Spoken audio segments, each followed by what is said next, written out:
보겠습니다. 이제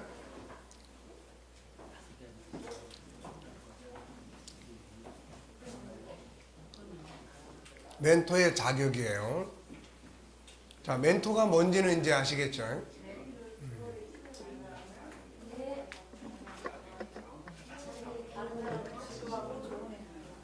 네, 그러니까 지도하고 교육하고 재능도 발전시켜주고, 그러니까 전문 멘토링은 그렇게 가야 된다는 거고, 만약에 직장에서 뭐 업무적 멘토링을 한다 그러면 한 영역만 그 분야에 또 능숙한 사람이 멘토 역할을 해줄 수 있는 거고, 그러나 이제 멘토 뭐 학교다 그러면은 전인적인 멘토를, 우리는 이제 전인적 멘토를 이제 해 나가야죠. 이제 그 과정에서 뭐 이제 부딪혀 있는 현실적인 문제들을 또 뭐 다룰 수 있는 상담도 해야 되고. 혹시 갈라디아서 4장 19절이 뭔지 아세요?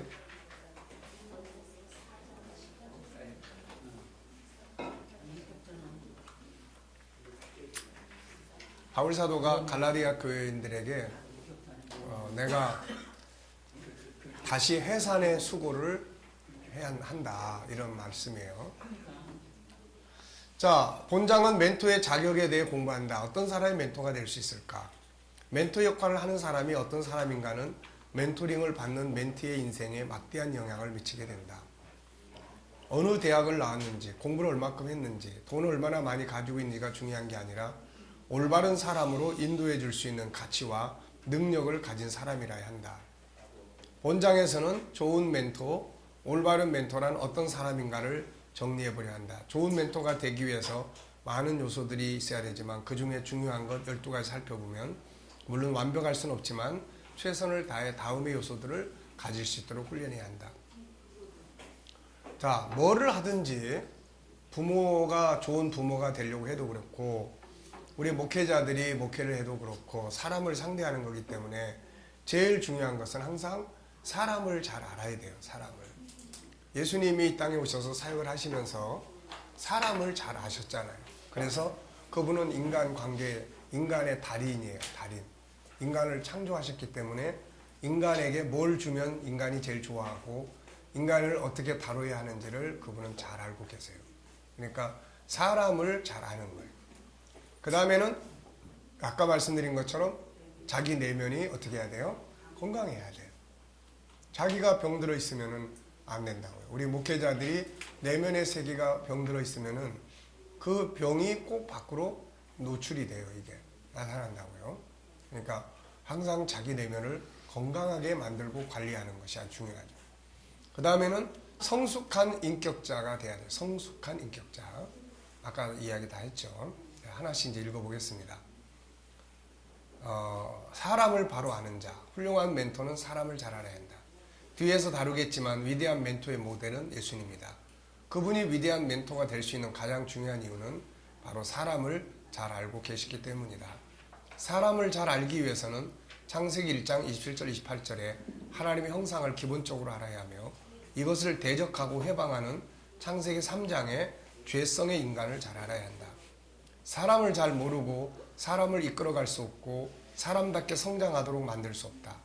그래서 좋은 멘토가 되기 위해서는 창세기 1장 27절에 하나님의 형상, 그 다음에 창세기 3장의 죄성을 가진 인간의 본질, 이 둘 사이에서 갈등하고 고민하고 하는 그 인간의 모습, 이런 걸 우리가 잘 알아야 돼요. 창세기 1장 27절은 희망을 갖는 요소고, 창세기 3장은 반드시 인간을 망치게 하고 무너지게 하는 요소이기 때문에 이거는 버려야 될 요소들이죠. G7은 이것을 훈련하는 과정이다. G7 과정을 훈련한 사람이라면 누구나 좋은 멘토가 될 수 있다. 자, 자신의 내면의 세계가 건강해야 된다. 잠언 18장 14절, 사람의 심령은 그의 병을 능히 이기려니와 심령이 상하면 그것을 누가 일으키겠느냐. 자신의 심령이 병들어 있으면 좋은 멘토링을 할 수가 없어요. 엄마가 병들어 있을 때 좋은 젖을 아기에게 먹일 수 없는 것 같아요. 마음에 상처가 많은 사람이 멘토를 할 때 자기 상처가 멘티에게 영향력을 미치게 돼요. 그러므로 멘토는 먼저 자신의 내면을 건강하게 치유한 상태에서 멘토링을 해야 된다. 만약에 자기 내면에 병들은 사람, 상처가 많은 사람은 멘티를 앉혀놓고 신세 타령을 한단 말이에요. 그러면은 이 멘티가 상담받으러 갔다가 이게 우울증에 병들어가지고 와버려요. 네. 그러니까 뭐 이런 부분들을 우리가 조심해야 되죠. 자, 그래서 자신을 치료하고 자기의 자존감을 높이는 방법 14가지. 첫째는 뭡니까? 이거는 자기 정체성을 다시 확인하는 거예요. 내가 어떤 존재인가. 두 번째는 자기를 인정하고 자기에게 인사하는 거예요. 자신을 하나의 파트너로 인정하는 거죠. 존귀한 언어 사용하고 자신의 삶에서 존귀한 의미를 찾고 자신을 연구하고 이해하고 수용하고 자기에게서 희망을 찾아내고 자기를 사랑하고 위로와 격려하고 좋은 점을 찾아서 칭찬하고 자기와 대화를 나누고 편지를 쓰고 자기 충전하고 자기 개발하고 자기 치유하기 자기 것 소중히 여기기. 자, 이런 것들이 이제 내면을 치료하는 데 도움이 되는 방법들이에요. 자, 성숙한 인격자가 되어야 한다. 우리의 영원한 멘토이신 예수님은 자신을 온유하고 겸손한 자라고 소개하시면서 우리에게 이걸 배우라고 했습니다.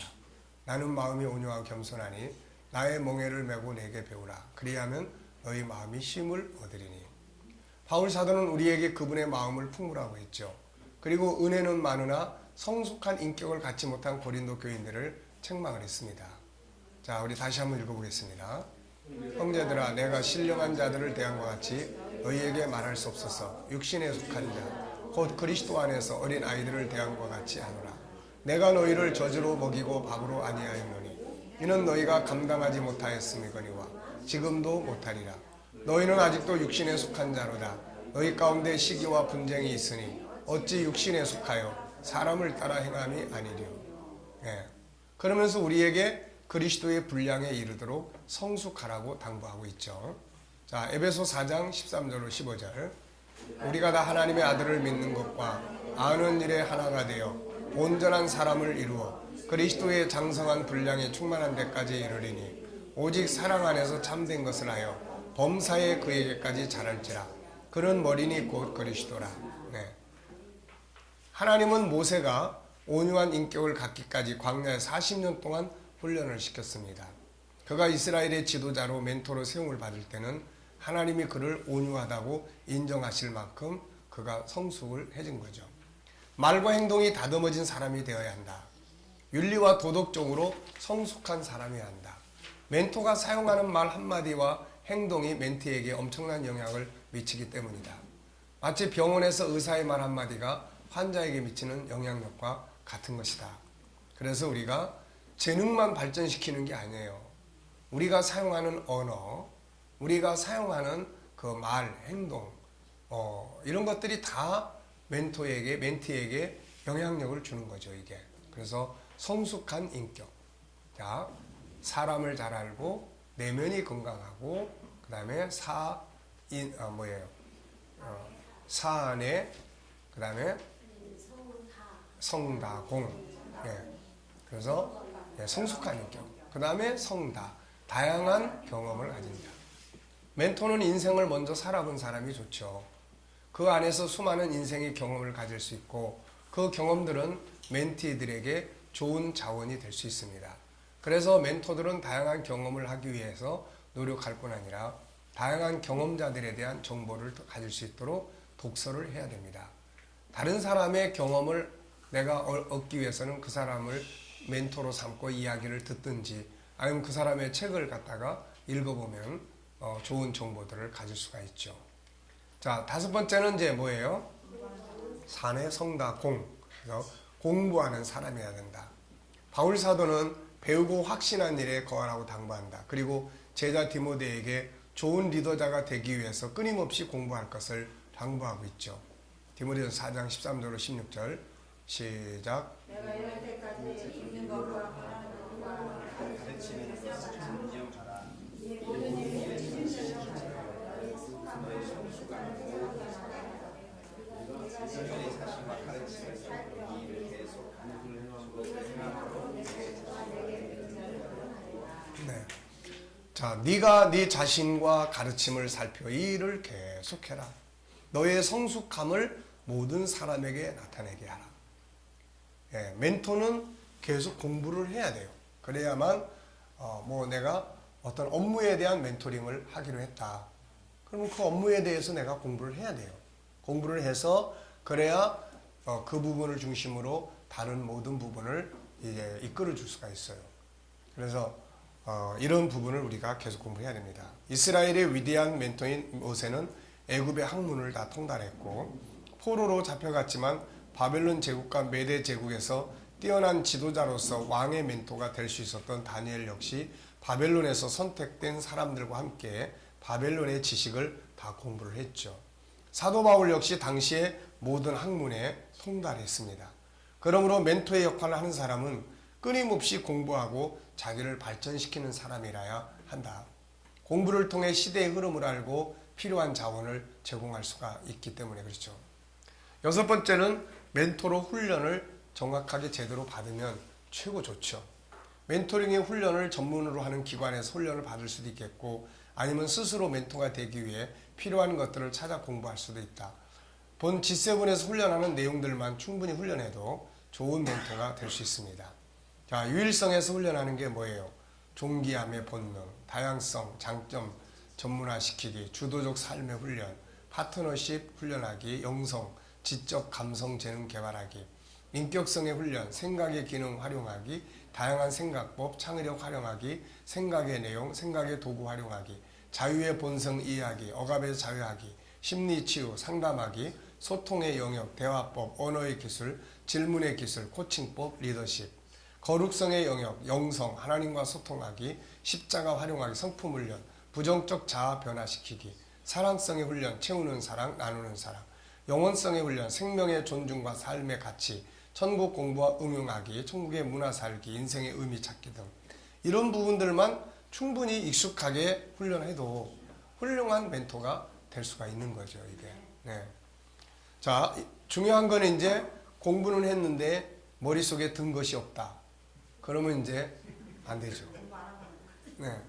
그러니까 공부한 내용들 중에서 핵심적인 거는 다 우리가 꼭 이제 알고 있어야 돼요. 그래서 이 책은 그런 걸 다 요약 정리를 했으니까 이 안에 있는 것들을 여러분들이 또 카드나 이런 데다가 계속 만들어 가지고 그거를 이제 항상 들고 다녀요.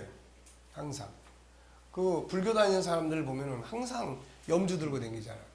염주 들고 다니면서 네, 뭐 나무와 위탑을 관세음보살을 하든지 계속 하는 거예요. 이게. 그러니까 우리도 들고 다니면서 계속 틈날 때마다 보고 또 생각하고 네. 그러면은 차 타고 운전할 때도 계속 한 번씩 생각하고 그걸 존귀한 영역부터 네.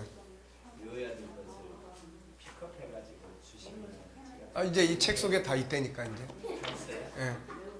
지금 이거 한 권이 그 이야기를 하고 있는 거니까 예. 예, 그거를 이제 들고 다닐 수 있도록 카드로 누가 만들어요. 그럼 나중에 이제 예, 그거 다 보급해서 그걸로 이렇게 예, 하든지 뭐 어쨌든 그 방법을 해서 옆에다 두어야만 자꾸 보게 되지 예, 안 보면 안 돼요. 자, 모범된 삶을 사는 자. 예수님 우리에게 뭘 하라고 한 게 아니라 나를 따르라고 했어요. 배우라고 했어요. 삶을 배우는 거예요. 그분은 자신이 앞서가는 길을 따라오라고 하신 겁니다. 이것이 참된 멘토예요. 요한복음 12장 26절 사람이 나를 섬기려면 나를 따르라. 나 있는 곳에 나를 섬기는 자도 거기 있으리니 사람이 나를 섬기면 내 아버지께서 그를 귀히 여기시리라. 너희가 나를 선생이라 또는 주라 하니 너희 말이 옳도다. 내가 그러하다. 내가 주와 또는 선생이 되어 너희 발을 씻었으니. 여기서는 그냥 티칭하는 선생이 아니에요. 자기가 해보는 선생이에요. 네, 자기가 해보고 따라오라는 거예요, 이게. 그러니까 이런 것들이 바로 이제 우리 멘토들이 이제 살아야 될 삶이죠. 그러니까 멘토를 전문업으로 하려고 하는 사람들은 도를 닦아야 돼. 그래서 이런 것들이 다 자기 성숙함이에요, 이게. 네. 자, 간디 이야기했죠. 어느 날 한 어머니가 아들을 데리고 간디를 찾아왔다. 간디 앞에 무릎을 꿇은 어머니는 아들을 도와주기를 간청했다. 선생님, 제 아들을 도와주세요. 아들이 설탕을 너무 좋아해요. 건강에 나쁘다고 아무리 타일러도 안 들어요. 그런데 아들이 간디 선생님을 존경해서 선생님께서 설탕을 끊으라고 하면 끊겠다는군요. 간디는 소년의 눈을 바라보며 어머니에게 말했다. 도와드릴 테니 보름 뒤에 아드님을 데려오십시오. 저희는 선생님을 뵈러 아주 먼 길을 왔습니다. 그냥 돌려보내지 마세요. 제 아들에게 설탕 먹지 말라고 한마디만 해주세요. 간디는 다시 한번 소년의 눈을 지그시 바라보며 말했다. 보름 뒤에 다시 아드님을 데리고 오십시오. 보름 뒤에 그 어머니는 아들을 데리고 간디를 찾아왔다. 간디는 소년에게 말했다. 얘야, 설탕을 많이 먹으면 건강을 해치니 먹지 않는 것이 좋겠구나. 그 어머니는 고마운 뜻을 전하면서 간디에게 물었다. 선생님, 궁금한 게 있습니다. 보름 전에 제가 아들을 데리고 와 선생님을 찾아뵀을 때 왜 보름 후에 다시 오라고 하셨습니까? 간디가 대답을 했다. 실은 나도 설탕을 좋아합니다. 보름 전에는 저도 설탕을 먹고 있었거든요. 아이에게 설탕을 먹지 말라고 하기 전에 제가 먼저 설탕을 끊어야 했습니다. 이게 이제 모범이에요. 이게 이제 멘토죠. 이게 자기는 담배 피면서 아이한테 너 담배 피면 큰일 난다. 안 된다 너. 네. 그게 안 되는 거예요, 이게. 그래서 자기가 딱 이렇게 좋은 말을 쓰면서 또 아이한테 말을 고치게 하고 이런 부분들. 지금 그 중학교 1학년짜리 둘이 주일날 이제 어른들 공부하는데 엄마 따라서 와서 같이 공부를 해요. 근데 얘들이 참 잘해요. 지금 언어 교실을 하고 있는데 그 아이들이 언어에 대한 것을 공부하는 것은 굉장히 중요한 일이에요. 이게 어렸을 때부터 말을 배우는 거니까. 8번째는 속에 있는 재능을 끌어내어 발전시켜 줄 수 있는 사람이다. 사내, 성다공, 그 다음에 맨모, 재능을 끌어내는 거예요. 재능. 이미 아는 바와 같이 사람 속에는 세상을 다룰 수 있는 능력이 들어있다. 하나님 형상이 그것이다. 그런데 이것은 안에 들어있는 보물이다. 이걸 찾아 밖으로 끌어내야 한다. 좋은 멘토는 안에 있는 능력을 끌어내줄 수 있어야 한다. 잠언 20장 5절 사람의 마음에 있는 모래한 깊은 물 같으니라. 그럴지라도 명철한 사람은 그것을 길어내느니라. 멘토는 자기가 가지고 있는 지식을 심어주려고 하는 게 아니고 멘티 속에 들어있는 재능을 끌어내는 거죠. 이걸 위해서 우리가 코칭의 능력, 질문의 능력 이런 것들을 훈련, 강화시켜야 합니다. 이게 그래야 재능을 끌어낼 수 있으니까요. 질문은 숨겨진 재능을 찾아내고 끌어내는 열쇠이기 때문이다. 9번째는 치유하고 재생시켜줄 수 있는 자. 잘못된 지도자는 사람을 병들게 하고 얼거매지만 좋은 지도자, 좋은 멘토는 사람을 치유하고 자유하게 한다. 치유하기 위해 필요한 건 뭘까? 우선 언어죠. 말이 사람을 치유하는 거예요. 칼로 찌른 같이 함부로 말하는 자가 있거니와 지혜로운 자의 혀는 양약과 같으니라.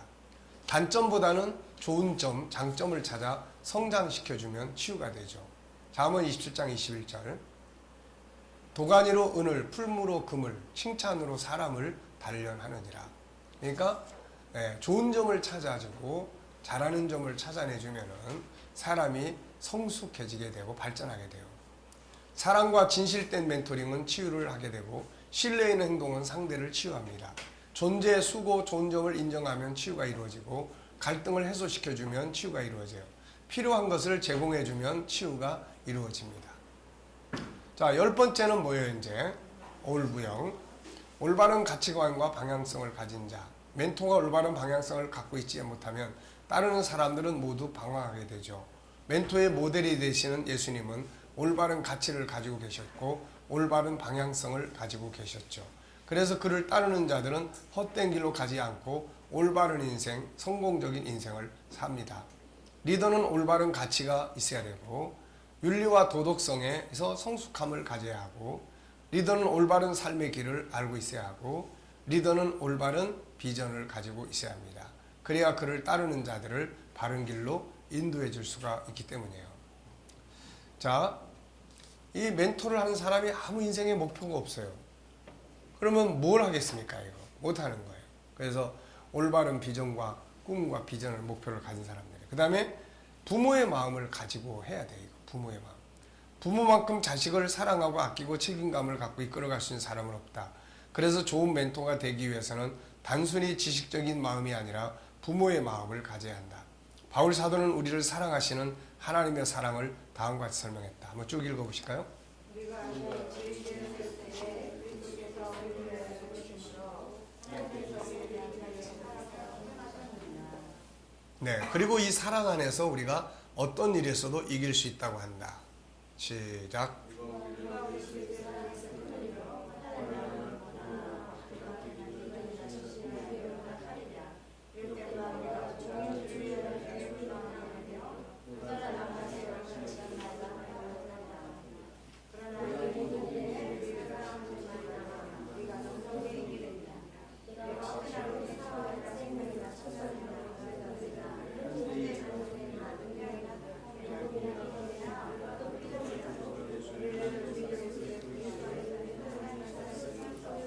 예, 멘토는 이런 마음을 가져야 한다. 멘티를 사랑하는 마음, 때로는 그를 위해 희생할 수 있는 마음, 어떻게 하든지 그를 발전시키고 돕겠다고 하는 마음을 가져야 한다.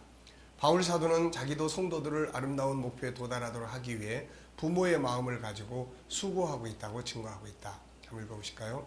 나의 사랑하는 자들아 너희 속에 그리스도의 영광을 이루기까지 자기 자신을 위하여 희생하는 수고를 하니 우리는 그리스도의 사역을 받아 분이랑 하셨으나 그의 너희 가운데서 기도가 되어 저희는 저희의 같이 하였으니 우리가 이제를 사모하여 하나님의 오픈하니라 그의 모습까지 너희에게 기뻐한 것 너희가 우리의 사랑하는 자들이라 너희가 그와 같이 우리가 너희 사랑하는 자들에게 자기에게 하는 건면한 모든 이는 너희를 위하여 네, 좋은 멘토는 부모의 마음을 가져야 돼요. 그냥 비즈니스적 차원에서 하는 것만 가지고는 안 되죠. 자, 하나님과 소통하는 자, 영성을 가진 자, 위대한 멘토는 세상의 지식만이 아니라 하나님과 소통하는 사람이에요. 노예 출신 요셉이 애굽왕 바로의 멘토가 될 수 있었던 것은 그의 세상적 배경이나 경험 지식이 아니라 바로 하나님과 소통하고 그 안에 계신 성령으로 이루어진 일이었습니다. 자, 읽어보세요. 시작.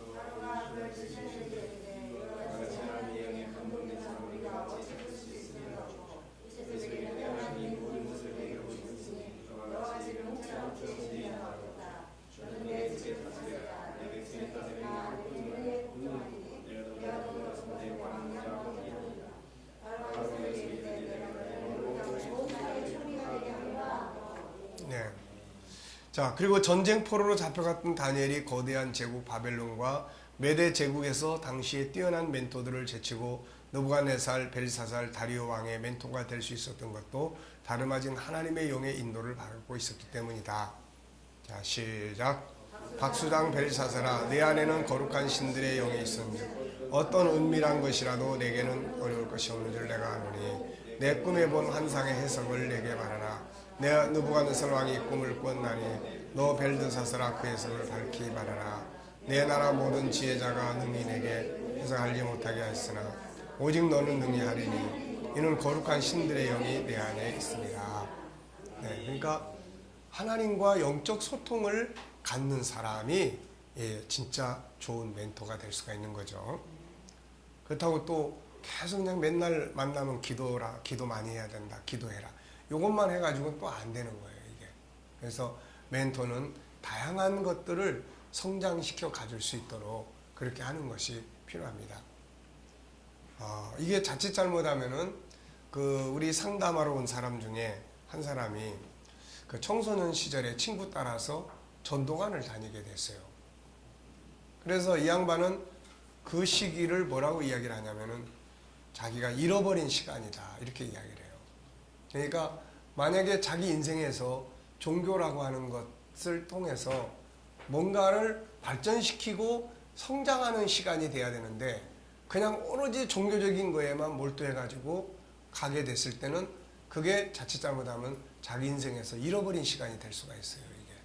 그러니까 우리 교회 안에서 청소년들을 지도하고 이끌어 나가는 것도 굉장히 그런 면에서 우리가 잃어버린 시간이 되지 않도록, 물론 뭐 하나님과 교제하고 은혜 받고 이런 걸 잃어버렸다고 말할 수는 없지만은, 그러나 애들은 커가는 애들이기 때문에 그런 부분만 가지고 끌고 가서는 안 된다는 거예요. 이게 커가는 애들인데 커가야 될 시점에서 비타민 A만 계속 먹이고 그 다음에 나머지는 하나도 없으면 나중에 커서 병들어 버리는 거예요. 지금 우리 한국 교회가 그 실수를 지금까지 계속 범해왔어요. 계속 캠프에서 은혜 받고 뭐 하고 은혜 받고 하는데 그 다음에는 아이들의 그런 어떤 성장과 내면의 성장과 또 그런 인격의 성장과 학문적 성장과 이런 거에 대해서는 교회가 제대로 역할을 못했단 말이에요. 그러니까 이런 부분들이 그나마 이제 위로받고 믿음 안에서 자기를 지켜가는 것은 할 수 있도록 했지만은 아쉽다면은 사회에 딱 나갔을 때 뒤처지는 그룹, 사회에 딱 나갔을 때 앞서가는 그룹이 되지 못하고 뒤처져 있는 그룹, 이것도 저것도 아닌 그룹. 그래서 이 사람들이 커서 성장해가지고 이것도 저것도 아닌 그야말로 어떻게 보면은 그냥 하나님 앞에만 와서 서글픈 인생, 뭐 이런 것들이 이제 만들어져 버리는 거예요, 이게. 그래서 우리가 영적인 것과 함께 인생 전체를 키워나가는 전체적인 양육, 이것이 이제 필요한 거죠, 이게. 그래서 우리 지도자들은 일단 내용을 알아야 돼요. 이 부분은 어느 쪽을 키우는 거고, 이 부영역은 어느 쪽을 성장시키도록 돕는 건지, 그리고 뭘 도와야 되는 건지, 이거 우리가 알아야 된다고요. 이거 우리가 지도자가 모르고 있으면은 데려다 놔도 뭐밖에 할 게 없습니까? 우리 아는 거밖에 할 게 없는 거예요. 이거. 그러니까 그러면 그 이외의 것은 얘는 지금 전혀 훈련 받지 못하고 그냥 그대로 그냥 커버리는 거예요. 이게. 자, 멘토의 자격 12가지 다 같이 시작. 사내 성다봉, 멘모제치, 올부영.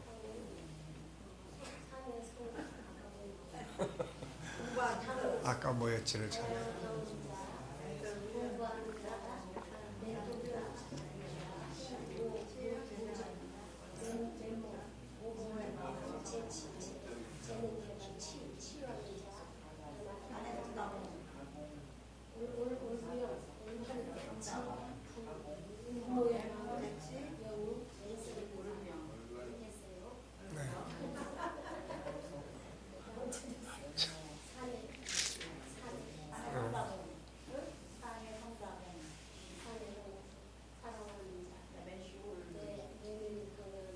나이 든 학생들 모아다 놓고 공자월 맹자월 하는 것 같아요. 네. 자, 멘토의 목표는 뭐예요? 5가지. 첫째, 문제를 해결한다.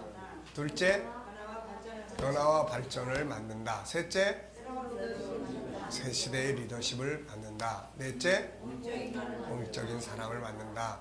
5번째, 네. 그래서 아이하고 실컷 멘토링을 한 다음에 자, 밥 먹으러 가자. 그러고 가는데 신호가 빨간불인데 이제 딱 건너가. 네. 자, 그러면 이제 어떻게 되죠? 아, 공부하고 사는 건 다르구나. 네. 이걸 가르치는 거죠. 자, 세 번째, 진행 과정은 오프닝, 교육, 상담. 네. 만나면 뭐 우선 오프닝을 해야 될 거고, 이건 뭐 코칭이나 이거나 다 상담이나 다 마찬가지니까. 그 다음에 이제 교육이 필요하고, 상담만 필요한 경우가 있고, 교육을 같이 꾸준히, 교육은 장기간 해야 되는 거니까 꾸준히 해야 될 부분이 있는 거죠, 이게. 자, 그 다음에 사용할 도구는 성품, 경청, 공감, 질문, 분석, 코칭, 정체성. 네. 네. 자, 이제 멘티가 가져야 될 자세에 대해서 좀 살펴보겠습니다. 멘토만 잘해가지고도 또 아니야, 이게. 멘티도 참 좋은 반응을 가질 수 있어요. 이야기를 해주면 공감하고 자기를 변화시켜 갈 준비를 해야죠, 이게. 멘토링은 멘토 한 사람만 잘한다고 되는 게 아니라 멘토와 멘티가 다 잘해야 합니다. 그러면 효과적인 멘토링을 하기 위해 멘티가 가져야 할 자세는 뭘까? 멘토링은 누구나 할 수 있습니다. 남녀노소, 학식의 유무, 신분의 귀천에 상관없이 누구나 할 수 있고 해야 할 프로그램이에요. 다만 효과적 멘토링을 위해서는 다음의 자세가 필요합니다. 첫째, 이건 이제 멘티가 가져야 될 자세예요. 첫째 뭐예요? 변화와 발전에 대한 갈망이 있어야 돼요. 내가 좀 잘하고 싶은데 어떻게 해야 잘하는지 잘 모르겠어요. 이래야 멘토가 필요한 거예요. 네. 아유, 뭐 특별한 문제 있어요? 아유, 없어요. 뭐 장점이 뭐예요? 몰라요. 어떻게 뭐 공부는 좀 발전하고 싶으세요? 뭐 그냥 학교 생활 다 그렇죠. 뭐 되는 대로 살죠. 뭐. 이래버리면 이제 몽둥이 들고 너 여기 왜 왔어? 그러던가 이제 그런 상황들이 됐죠. 그래서 그런 아이들을 앞에다 놓고 어떤 때는 뭐 야단치면 또 안 되고, 그러니까 그래도 계속 내가 연구하면서 이제 그런 방법을 찾아가야죠. 그리고 중학생이면 이때 얘한테 가장 필요한 멘토는 뭘까? 그걸 우리는 또 연구를 해야 돼요. 얘들을 마치 뭐 대학생을 다루는 것처럼 또 다뤄서도 또 안 되기 때문에 그렇습니다. 가장 중요한 건 변화와 발전에 대한 갈망이에요. 멘토링이 있어서 멘티가 가져야 할 가장 중요한 자세이며, 이것이 없이는 멘토링이 진행될 수가 없어요. 진행되어도 좋은 결과를 기대할 수 없습니다. 사도 바울은 그리스도 안에서 새로운 피조물이 되었다고 선언했고, 예수님은 천국은 마치 누룩과 같다고 했어요. 이는 모두 다 뭘 이야기하는 겁니까? 변화를 말씀하신 거예요. 생명을 가진 것들과 기계들의 차이점은 변화하는 데 있어요. 생명이 있는 것들은 끊임없이 새로운 변화를 시도하고 이루어 갈 수 있지만 기계들은 그렇지 못해요.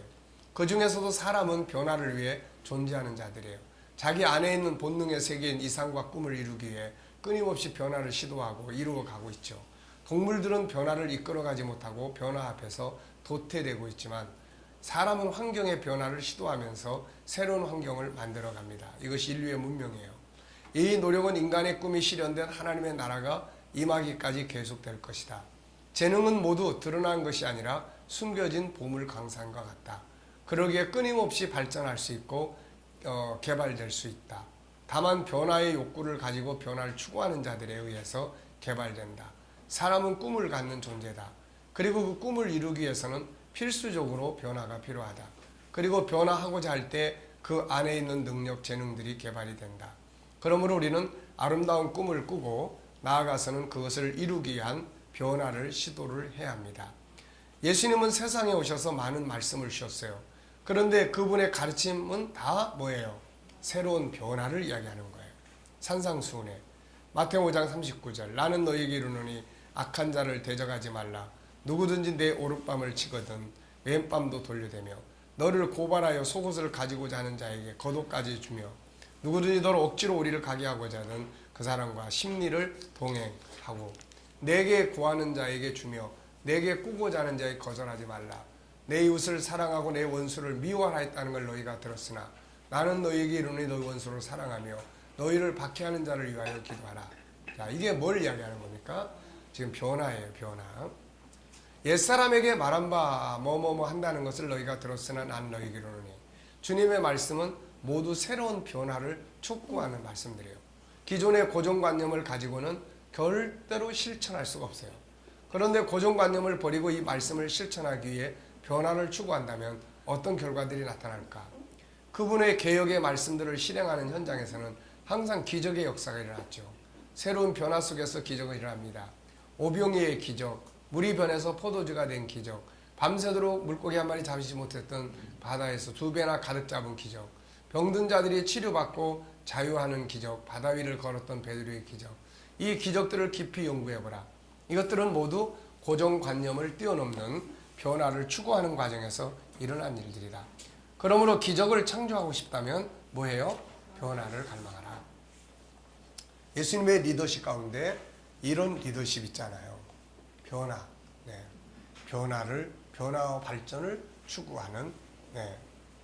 구약의 기적들 역시 동일하다. 나아만의 기적, 만약 나아만 장군이 그의 고정관념을 그대로 가지고 있었다면 문둥병이 치료되는 기적이 일어날 수 있었을까? 자기 집의 하녀의 말을 듣고 부하의 조언을 듣고 변화를 추구했을 때 기적이 일어난 거죠. 화가 나가지고 엘리야한테 문전박대 당했다고 성질 버럭버럭 내고 그러면서 그냥 집으로 가고 있을 때 그 종들이 뭐라고 이야기합니까? 네? 여기에 오신 이유가 뭡니까? 이걸 일깨워 준 거예요. 이게 코치의 역할이에요. 이게 코치의 역할. 비록 이 사람들의 신분은 자기들이 아랫사람이지만 그러나 지금 내용상 보면 코치의 역할을 하고 있어요. 장군께서 여기에 오신 목적이 무엇입니까? 그리고 저 사람이 장군을 보고 그냥 가라고 그런 게 아니라 요단강 물속에 들어가서 7번 올라갔다 내려갔다 치료받고 가라고 하는데 여기에 무슨 문제가 있습니까? 그래서 이 사람이 이제 생각을 바꾼 거죠. 고정관념을 바꾼 거예요. 열왕기하 7장의 문둥병자 4사람의 기적 역시 동일하죠. 그들이 만약 그대로 사마리아 성 앞에 주저앉아 있었다면 기적은 없었을 거죠. 그러나 그들이 아람 군대의 진영으로 목숨을 걸고 가고자 할 때 기적은 일어납니다. 이들의 기적은 모두 변화를 시도한 결과들이에요. 세상의 모든 문명도 마찬가지입니다. 변화를 갈망하고 그걸 추구하는 사람들에 의해서 그걸 이룰 수 있는 재능이 개발되고 새로운 문명이 만들어지게 되는 거죠.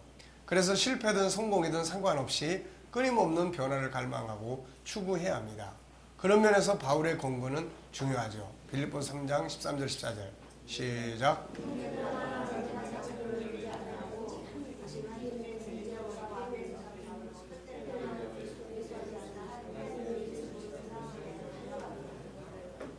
예, 이건 뭐예요?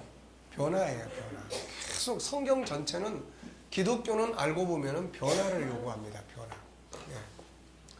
변화를 추구하는 과정에서 재능이 개발되고 새로운 것들이 발견되며 삶의 활력소가 생기며 도전, 모험, 성취 등의 과정을 통해서 기쁨과 즐거움을 얻게 돼요. 중요한 것은 현실 안주, 평안함에 안주하려고 해서는 안 된다는 거죠. 자, 고린도서 10장 12절은 선줄로 생각하는 자는 넘어질까 조심해라.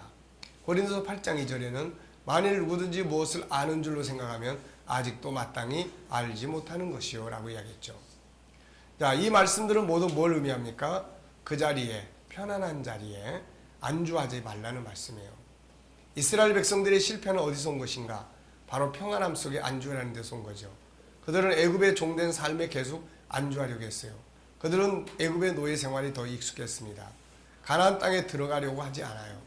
그들은 애굽의 풍습으로 익숙해져서 새로운 가치를 변화하려고 하지 않습니다. 이들은 새로운 변화를 위해 계속 변화를, 새로운 역사를 위해 추구해야 했죠. 그러나 그렇지 못함으로 결국 망합니다. 솔로몬의 실패가 주는 교훈은 뭔가? 초심의 자세 잃어버리고 풍요함 속에 안주하다가 결국 타락하고 모든 것을 잃어버리고 말았죠. 그리스도인들의 삶의 자세는 항상 변화를 추구하고 실천하는 삶입니다. 이 속에서 생명력도 있고 기쁨도 있고 능력도 발전하고 삶의 변화와 축복도 있어요. 변화가 없는 것은 이미 죽은 것이죠. 죽은 것은 움직이지 않습니다. 그러나 생명이 있는 것은 움직여요. 창의성이란 합리적이라고 믿는 생각을 벗어나야만 나타나는 성격이다. 자, 현실, 합리적이고 현실, 이제 익숙해지고 이 속에서 계속 머물러 있으면은 발전의 창의력은 개발이 안 됩니다. 창의성이란 현실을 변화시키려는 힘이에요. 안일함의 감옥에 갇혀 있지 마라. 익숙함에서 벗어나라. 익숙함에 빠져 있으면 새로운 변을 만들 수 없다. 역사는 미래를 향해서 끊임없이 가고 있다. 가장 무서운 병은 뭐예요? 안일주의에 빠져 있는 거예요. 고정관념에 빠져 있는 겁니다. 끊임없는 변화에 대한 목표를 세워라. 아무것도 하지 않던 자리에서 무엇인가를 하는 자리로 변화해라. 사마리아 성 밖의 문둥병자들은 아람 군대의 진영으로 가는 변화를 시도했고 빌립보 감옥의 바울은 고통스러운 현장에서 감사와 찬송의 현장으로 변화를 선택을 해요. 이들의 변화의 선택은 놀라운 기적을 만듭니다. 늘 하던 방식이 아닌 새로운 방법으로 변화해봐라. 탕자는 기존의 타락의 자리에서 아버지 집으로 돌아가는 새로운 변화를 선택해요. 기계적으로 하던 자리에서 주도적으로의 변화를 시도하라. 노예 신분으로 전락한 요셉은 노예처럼 기계적으로 산 게 아니라 주도적인 삶을 살았죠. 자, 1%의 변화를 시도하라. 처음부터 100%의 변화는 실패한다. 가장 하기 쉬운 1%의 변화부터 시도를 해보자. 1의 자리에서 그 다음 2로 올라가고 2에서 3으로 발전시켜보는 거죠. 나보다 발전한 사람들을 살펴보고 그들이 뭘 했는지, 그들은 어떻게 생각했는지, 그들은 어디에서 어디로의 변화를 추구했는지를 살펴보자. 네. 내가 지금 새로운 변화를 시도하지 않는다면 1년 뒤 혹은 5년 뒤엔 어떤 결과가 오게 될 것인가 생각해보자. 변화를 위해서 어떤 결단이 필요한지 생각해보자. 왜 변화가 필요한지, 어디서부터 변화가 시작되어야 하는지, 변화의 목표는 어디이며 변화되었을 때 어떤 결과가 올 것인지, 변화를 위해서 버려야 할 건 무엇이며 새로이 시작해야 할 건 무엇인지 생각해보자. 변화를 위해서 그동안 미뤘던 일들을 정리하고 그걸 시작해보자. 갇혀있던 자리에서 탈출해 변화를 시도해보라. 나 중심에서 상대방 중심, 고객 중심으로 변화를 시도해보라. 늘 가던 길에서 새로운 길로 변화를 시도해보라. 늘 하던 것에서 전혀 새로운 것을 시도해보라. 익숙함을 버려라. 기술적인 변화, 운영의 변화, 가치의 변화, 습관적 변화, 의미의 변화를 가져와라. 기술적 관계의 변화, 환경의 변화, 언어의 변화, 늘 사용하던 말 대신 다른 말을 사용해보자. 그래서 언어 교실을 지금 하는 분들한테는 이 숙제를 계속 내주고 있어요. 자, 사용하는 말들을 생각해보고 그 말 대신 어떤 말을 사용을 하면 더 나아질 것인지를 생각해서 말의 선택, 그래서 말의 이제 디자인, 말의 선택이죠. 그래서 그런 것들을 해보도록 지금 과제들을 주고 있습니다. 모든 건 업그레이드 된다. 업그레이드 하지 않는 건 모두 사라진다.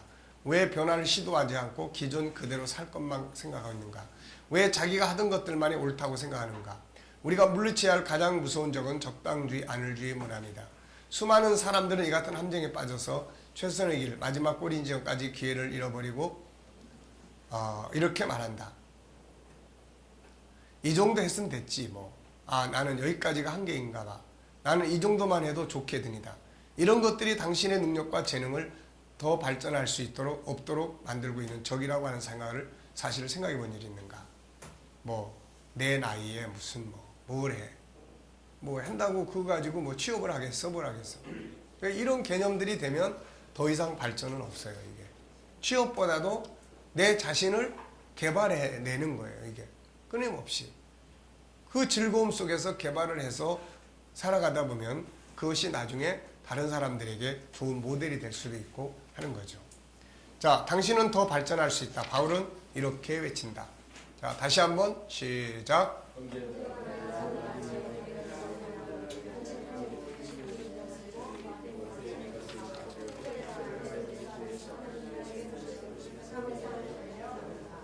네, 변화를 부정하는 소리를 무시해야 돼요. 나는 할 수 없어.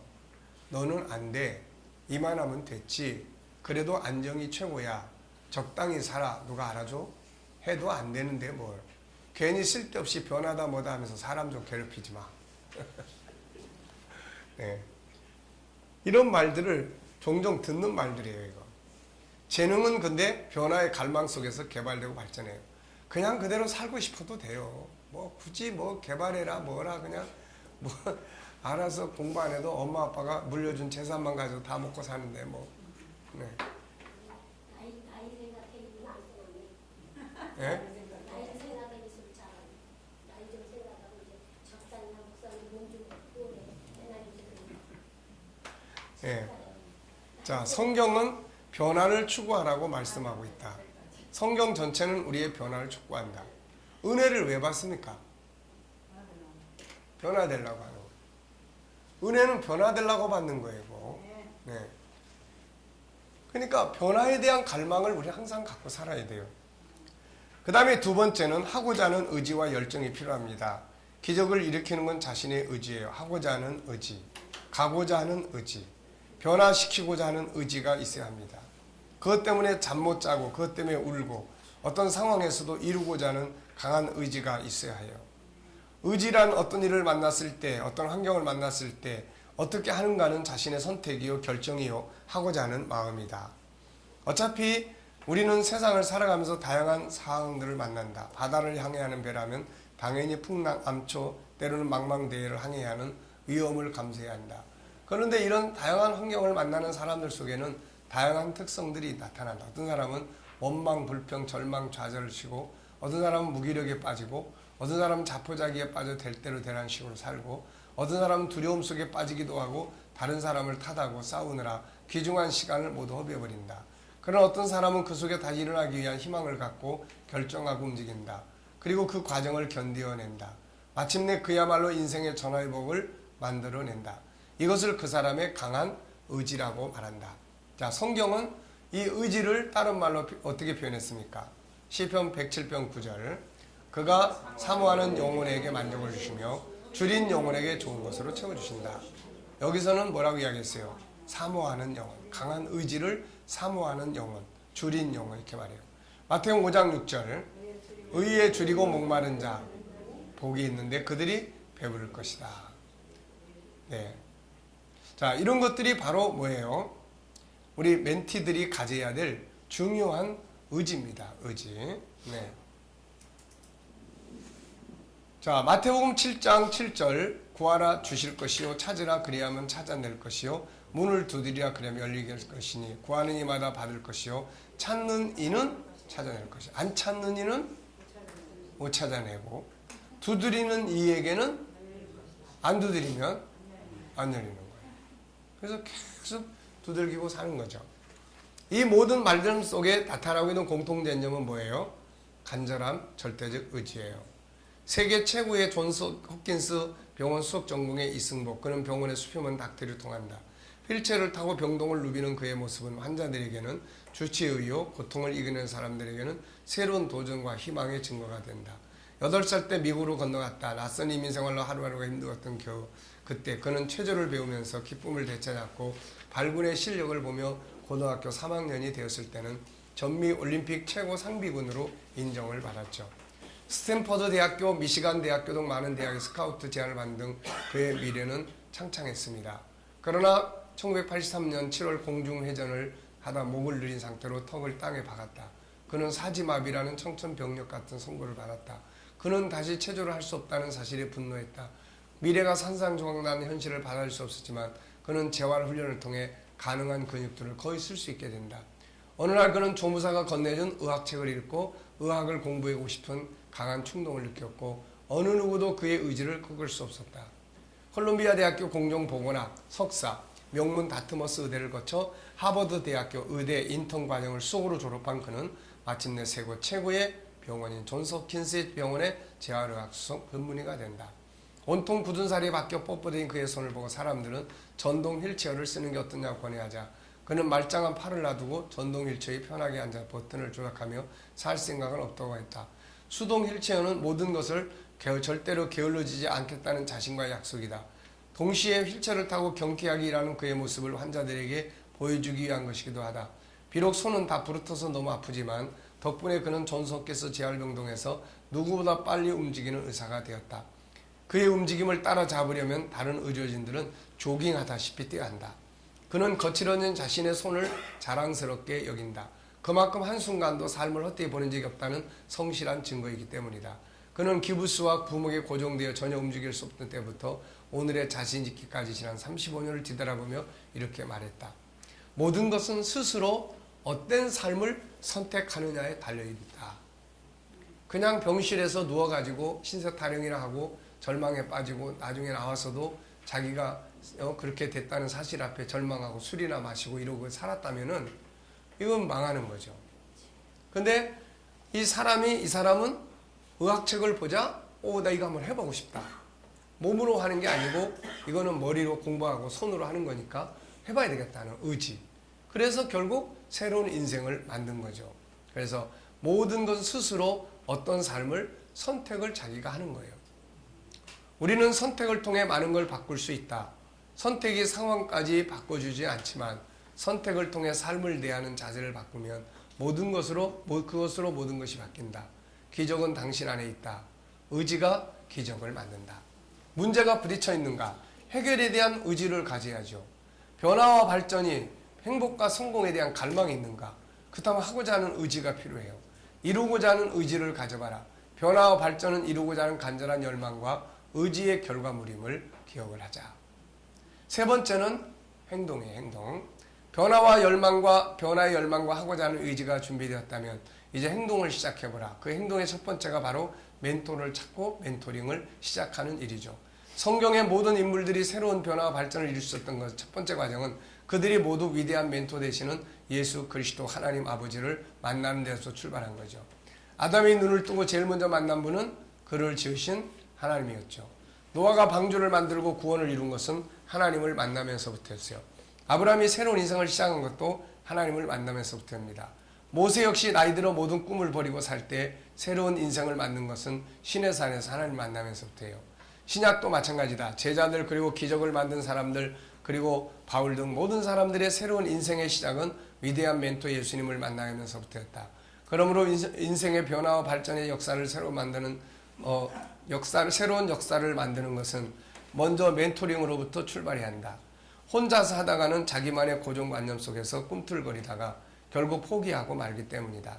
그리고 좋은 멘토를 만나서 멘토링을 시작했으면 당연히 적극적으로 순종하고 주도적으로 행동해야 한다. 힘들다고 포기하지 말고 끝까지 인내함으로 나아가자. 그 끝에는 자신이 그토록 찾고 있는 변화와 발전의 열매가 기다리고 있다. 자, 결론. 변화와 발전에 대한 열망, 그것을 이루기 위한 절대적 의지와 열정, 그것을 이루기 위한 포기하지 않는 적극적인 행동. 이 세 가지는 자기 성장과 성공적인 인생을 살기 위해 반드시 필요한 요소들이에요. 다음에서 소개하는 사람들은 모두 간절한 변화와 열망, 절대적 의지를 가진 사람들이었어요. 마태복음 15장의 가나안 여인 어떻죠?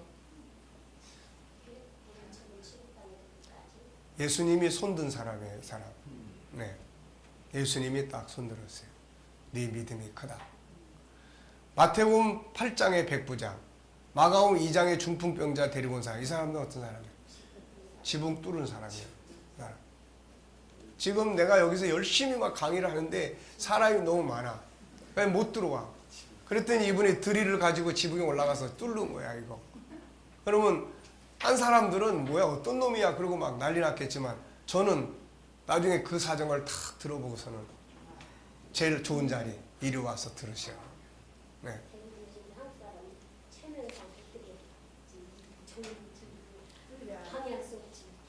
혈루증 여인. 응? 그렇게 사람이 많이 밀고 예수님 따라가지만 기적을 경험한 사람은 이 사람 한 사람. 네. 네. 내가 그 이야기 했던가요? 올해 우리 1월 달에 부흥회를 했는데 그 하나님이 참 은혜를 많이 주셨어요. 근데 그냥 우리 교회 전도를 열심히 하는 권사님 한 분인데 이분은 연골이 다 닳아가지고 굉장히 힘들었는데 연골이 다 채워졌어. 그리고 몇 주 전에 이제 집회 끝난 지가 벌써 몇 달 됐는데 몇 주 전에 어느 이제 또 젊은 권사가 구역 모임에 내가 갔더니 목사님 제가 그때 부흥했대요. 아주 신비한 은혜를 체험했습니다. 뭐예요 이게? 여기에 있는 혹이 없어져가지고 이 안에 있는 그래서 자기가 병원에 가서 너무 신기해가지고 가서 확인 진단서까지 떼왔다는 거예요. 그 전에 혹이 있을 때하고 없을 때하고. 그래서 내가 우리 교인들한테도 이제 다 이제 우리 교인들이지만 그래서 요즘에 이제 지난주일날 의지 주님은 부활하셔서 지금도 살아계시고 이 자리에 계시는데 어떤 사람은 만져주고 가고 어떤 사람은 안 만져주고 가고 도대체 왜 그럴까? 네. 글쎄 뭐 왜 그런지는 주님만 아시겠지만 그러니까 하여튼 뭐 기도를 해도 그렇고 뭘 해도 그렇고 어떤 그 주님을 만나고자 하는 그런 간절한 의지. 벌써 사람이 봐도요. 내가 뭘 가지고 있으면은 주고 싶은 사람이 있어. 그게 의지입니다. 이게. 그래서 혈루증 여인 같은 사람 다 그런 사람들. 열왕기하 7장에 사마리아 성 밖에 내 문둥병자. 다 이런 사람들은 그 의지가 있어야죠. 강력한 의지가 있어. 우리 여기 앉아 있어도 죽으니까 가자. 가다가 죽자. 그걸 이루기 위한 포기하지 않는 행동을 가지고 있었고 이것이 기적을 만들어냈어요. 멘티가 이런 자세를 가지고 임하면 어떤 멘토링도 성공할 수가 있습니다. 참 이런 사람 만나는 게 이게 힘들죠. 그래서 세상의 비즈니스적인 코칭이나 이런 거는 이런 의지가 없으면 안 해요. 해봐야 자기 가치만 떨어지니까. 근데 우리는 이제 이런 사람도 의지를 불러일으켜가지고 이제 만들어 가야 되는 거죠, 이게. 자, 멘티가 가져야 될 세 가지 자세. 첫째 뭐예요? 변화와 발전을 나도 하고 싶다. 나도 좀 뭔가 변화가 일어나면 좋겠고, 나도 좀 뭔가 발전을 하면 좋겠다. 이거예요. 그 다음에 두 번째는 의지입니다. 의지. 그 다음에 세 번째는 행동이에요. 이제 멘토를 통해서 들은 이야기, 멘토를 통해서 조언을 받았으면 그대로 가서 하면 그것이 이제 뭔가 되는 거예요. 이제 변화가 오는데 실컷 이야기를 해줬는데 알았습니다. 정말 오늘 제가 좋은 이야기 많이 듣고 갑니다. 그러고 가서는 좋은 이야기 많이 듣고 끝나버린 거예요. 이제 아무것도 안 해. 그러면은 달라질 수 있는 것은 아무것도 없죠. 자, 이제 멘토의 자격 12가지 다시 한번 암송해 보겠습니다. 시작.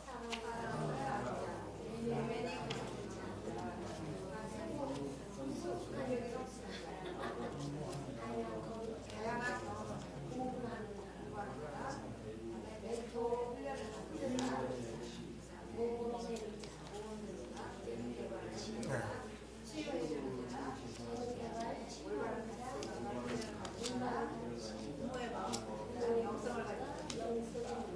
아이고 고생하셨어요.